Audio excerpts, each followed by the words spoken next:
ابن ماجہ میں ایک حدیث موجود ہے، حدیث نمبر 1076، اور باب ہے جمعے کے روز غسل کا حکم۔ اللہ کے نبی صلی اللہ علیہ وسلم نے ارشاد فرمایا، جس نے جمعے کے روز اپنی زوجہ پر غسل لازم کیا، حقوق زوجیت ادا کیے، یعنی اپنی بیوی کے ساتھ ہم بستر ہوا، جس سے اس پر اور اس کی زوجہ پر غسل لازم ہوا، پھر اس نے غسل کیا، اول وقت میں مسجد میں آیا، پہلا خطبہ پایا، پیدل چل کر آیا، سوار نہ ہوا، امام کے قریب جا کر بیٹھا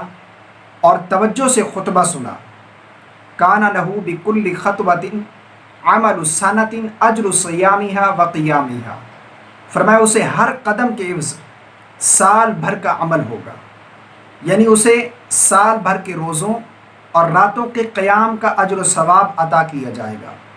سوال یہ پوچھا جاتا ہے کہ شریعت میں ہفتے میں کتنی بار بیوی سے ہم بستری کرنا یہ جائز ہے؟ تو دیکھیں، ہفتے میں جتنی بار بھی آپ کو خواہش ہو آپ اپنی بیوی سے ہم بستر ہو سکتے ہیں، میاں بیوی مل سکتے ہیں، اس میں کوئی حرج نہیں، کوئی گناہ نہیں ہے۔ بعض لوگوں کا کہنا ہے کہ فلاں ایام ہیں جن میں بیوی سے ہم بستری کرنا یہ جائز اور درست نہیں ہے، ایسی کوئی بات نہیں ہے۔ رمضان المبارک میں دن میں بیوی سے ہم بستر ہونا یہ ناجائز اور حرام ہے۔ رمضان المبارک میں رات کے وقت بیوی سے ہم بستری کرنا یہ بالکل جائز اور درست ہے۔ رمضان المبارک کے علاوہ باقی ایام میں دن میں بھی بیوی سے ہم بستر ہونا یہ بالکل جائز اور درست ہے۔ دلیل اس کی یہ ہے کہ حدیث میں آتا ہے، نبی کریم صلی اللہ علیہ وسلم نے ارشاد فرمایا کہ جب کسی عورت کا شوہر گھر پر موجود ہو،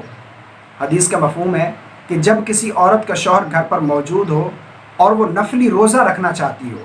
تو اسے چاہیے کہ وہ اپنے شوہر سے اجازت طلب کرے۔ اگر اس کا شوہر اسے اجازت دے تو وہ نفلی روزہ رکھے، ورنہ نہ رکھے۔ وجہ اس کی یہ ہے کہ شاید ہو سکتا ہے کہ اس کے شوہر کو ہم بستری کی خواہش ہو اور وہ روزہ رکھ لے، تو اس لیے فرمایا کہ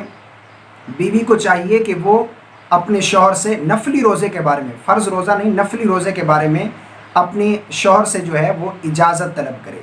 اس حدیث سے معلوم ہو رہا ہے کہ دن میں بھی بیوی سے ہم بستر ہونا یہ بالکل جائز اور درست ہے، اور ہفتے میں جتنی بار بھی آپ کو خواہش ہو آپ اپنی بیوی سے مل سکتے ہیں، ملاقات کر سکتے ہیں، اپنی بیوی سے ہم بستر ہو سکتے ہیں، یہ بالکل جائز اور درست ہے۔ لیکن اگر جمعۃ المبارک کے دن